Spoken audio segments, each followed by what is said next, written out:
can also have a look at the vertical scale and the horizontal scale. I'm going to just delete these text frames over here. Let's take the type tool, let's draw a text frame, and let's type in, for example, Batman. I'm going to press the escape key, and that will highlight the text frame, and I can now go and enlarge the size of this text. Use the up arrow, shift up arrow. Again, we'll take it to 70 points.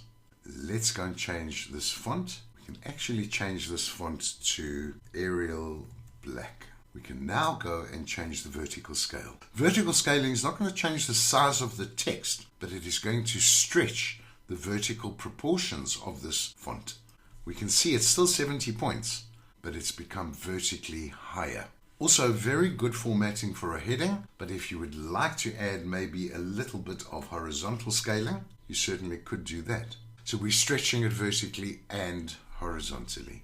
The next typographic control that we'll look at will be this skew or false italic. Should we have a font, for example, Mignon Pro in this example, that does not have a built-in italic option, as long as the text frame is selected, we can certainly now go and make a false italic by skewing it. Highlight the value, and we can use the up arrow or the down arrow on our keyboard to skew it, leading to a false italic.